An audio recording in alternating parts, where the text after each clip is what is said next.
Oke, bismillahirrahmanirrahim. Assalamualaikum warahmatullahi wabarakatuh. Kembali lagi pada channel Ahmad Exam. Hari ini kita akan masih tetap membahas tentang desain grafis CorelDRAW. Pada kesempatan kali ini, saya akan membahas tentang macam warna pada desain grafis. Tentunya pada warna desain grafis ini ada dua kategori. Yang pertama ada RGB dan warna CMYK. Tapi sebelum jauh, pentingkah memilih dalam pewarnaan untuk desain grafis? Sangat penting ya. Bahkan warna juga bisa membawa pesan brand sebuah perusahaan atau bisnis. Ketika salah memilih warna dalam desain grafis, maka pesan atau brand tersebut tidak akan dapat tersampaikan dengan tepat ketika salah memilih warna pada logo atau desain tersebut.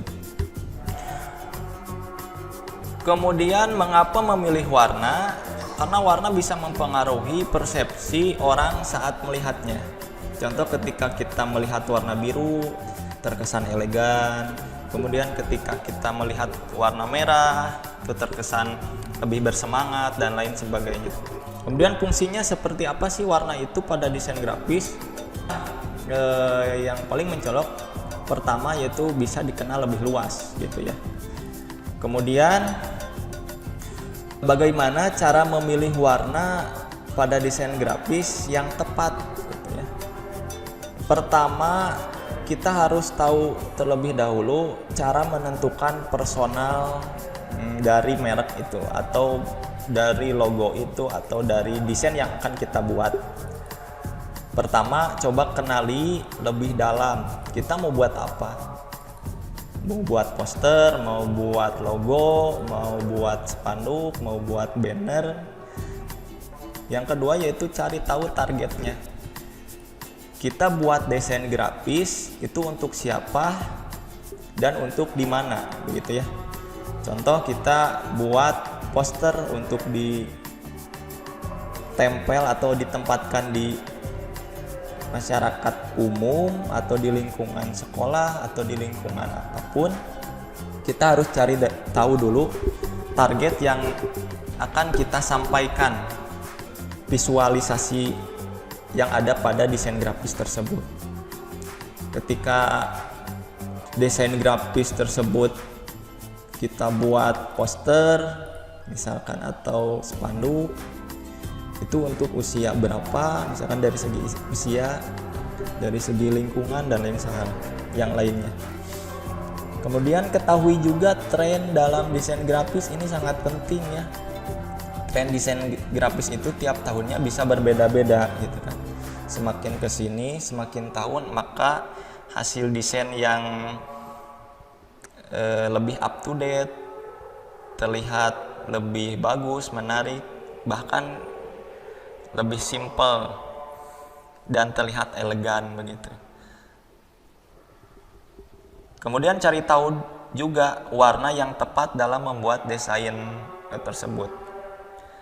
Ketika kita akan membuat desain untuk usia anak-anak, misalkan kita gunakan warna apa, atau misalkan kita dari segi gender, ketika kita akan membuat logo atau banner atau desain grafis yang lainnya, desainnya itu untuk kategori wanita, misalkan gendernya wanita, berarti kita ambil warna pink misalkan kan, atau laki-laki misalkan kita gunakan warna hitam atau biru misalkan, seperti itu. Nah, kembali lagi kepada warna, bahwa di dalam desain grafis itu ada dua warna yang berbeda.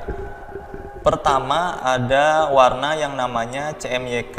Nah, warna CMYK ini kepanjangan dari warna cyan, kemudian magenta, yellow atau kuning ya, kemudian warna black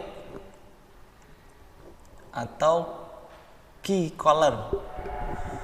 Nah, saya jelaskan dulu satu-satu.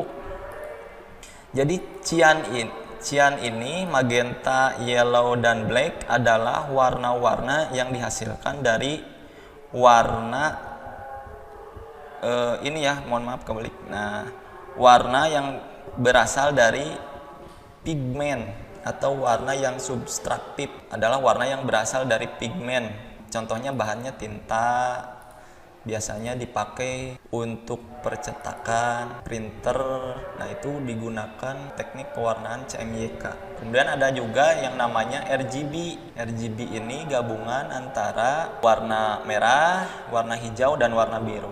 RGB ini adalah warna aditif atau biasa yang kita kenal yaitu warna yang berasal dari cahaya atau biasa disebut dengan warna spektrum. Ini biasanya ditampilkan pada layar, salah satunya itu. Layar apa? Layar TV misalkan, layar monitor, layar laptop, layar proyektor, dan masih banyak lagi. Nah, untuk menghasilkan warna RGB, ketika kita ingin menggunakan warna kuning, berarti otomatis kita akan menggabungkan warna merah dan warna hijau.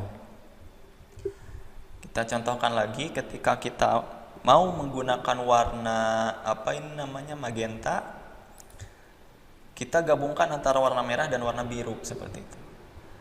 Berbanding terbalik dengan warna CMYK. Kalau CMYK kita gunakan pengen warna biru seperti di warna birunya RGB, berarti kita akan menggabungkan warna cian dan warna magenta sehingga menghasilkan warna RGB ya. Sebaliknya, nah, kemudian ketika kita mau menggunakan warna hijau di RGB, nah, kita gunakan gabungan warna dari warna cian dan warna kuning menghasilkan warna hijau yang ada di RGB seperti itu. Contoh penggunaannya warna RGB, nah biasanya ditampilkan pada layar seperti ini ya, pada website, pada poster Instagram atau banner di Instagram, pokoknya desain yang tidak melalui proses percetakan. Nah, sebaliknya contoh penggunaan pada warna CMYK yaitu tahap proses percetakan. Nah, bisa kita lihat perbedaan antara warna RGB dan warna CMYK sangat mencolok sekali. Nah, seperti ini. Terlihat ketika kita tampilkan di layar, warna CMYK ini terlihat kusam atau tidak secerah warna yang dihasilkan dari RGB. Kenapa? Karena ditampilkan pada layar.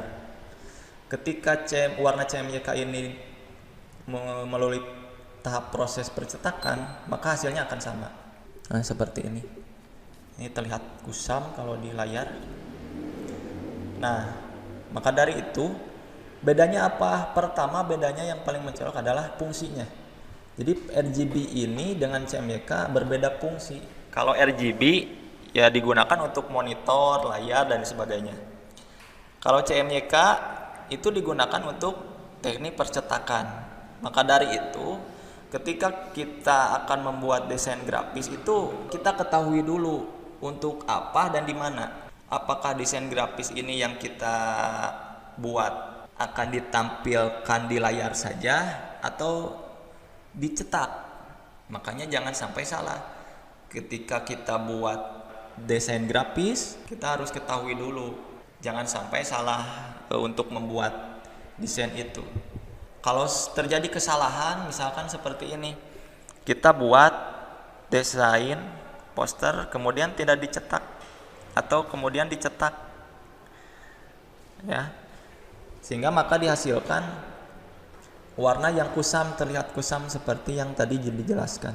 Jika telah membuat desain dalam model warna RGB, maka kita juga harus ingat untuk mengkonversi desain itu ke CMYK sebelum naik ke percetakan. Bahkan mungkin juga perlu mengkoreksi warna desainnya itu secara manual dengan menyesuaikan variasi warna yang tadi, gabungan antara warna cian, magenta, kuning, dan warna utamanya seperti itu. Oke, terima kasih. Itu saja pembahasan pada materi kali ini mengenai macam-macam warna pada desain grafis. Mudah-mudahan bermanfaat. Terima kasih. Wassalamualaikum warahmatullahi wabarakatuh.